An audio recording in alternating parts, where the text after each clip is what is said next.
নমস্কার, আমি রচনা ব্যানার্জি। শারদীয়ার অনেক অনেক শুভেচ্ছা, অনেক অনেক অভিনন্দন আপনাদের সবাইকে জানাচ্ছি। আপনাদের সবাইকে জানাই যে দুর্গাপুজো এসে গেছে এবং সর্ব জায়গায় অনেক আমন্ত্রণপত্র এসছে আমার কাছে উদ্বোধন করার জন্য, এবং আমি সর্ব জায়গায় যাওয়ারও চেষ্টা করছি যতটুকু আমার পক্ষে সম্ভব। 25 এবং 26 তারিখ আমি ফুল ডে হুগলি জেলার মানুষের জন্য নিয়োগ করেছি, যাতে আপনি সবসময় আপনাদের পাশে থাকতে পারি, আনন্দেও আপনাদের সাথে ভাগ করে নিতে পারি। এবং দুর্গাপুজোর উদ্বোধনে আমি নিশ্চয়ই আপনাদের কাছে যাব। যারা যারা আমাকে আমন্ত্রণপত্র দিয়েছেন, যারা যারা চান আমি আপনাদের পাশে গিয়ে দাঁড়াই, আমি নিশ্চয়ই চেষ্টা করব সর্ব জায়গায় যাওয়ার। সেই পরিপ্রেক্ষিতে একটু জানিয়ে রাখি, একটা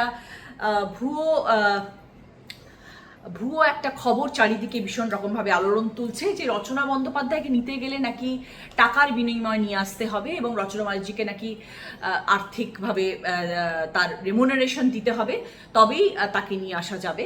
কিন্তু এই কথাটার মধ্যে কোনো সততা নেই, এটা এবং একদম মিথ্যা কথা প্রচার করা হচ্ছে, কুপ্রচার করা হচ্ছে। এটা এরকম কোনো ঘটনা নেই, এরকম কোনো ধরনের কোনো রকমের ব্যাপার নেই যেখানে রচনা বন্দ্যোপাধ্যায়কে তার 7টি বিধানসভায় যাওয়ার জন্যে টাকার বিনিময় নিয়ে যেতে হবে।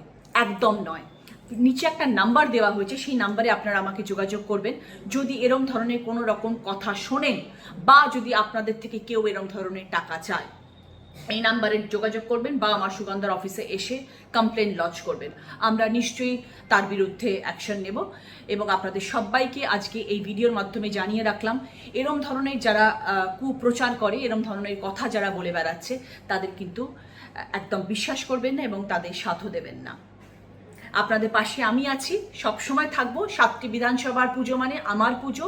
আমরা সবসময় খুশিভাবে আনন্দ সহকারে আমার এই পুজোর উদ্বোধনে আমি উপস্থিত থাকব আপনাদের ভালোবাসার টান।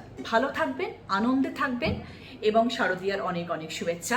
যেখান থেকে আমি আমন্ত্রণ পেয়েছি তাদের সকলের সঙ্গে দেখা হবে আগামী দিনে। ভালো থাকবেন।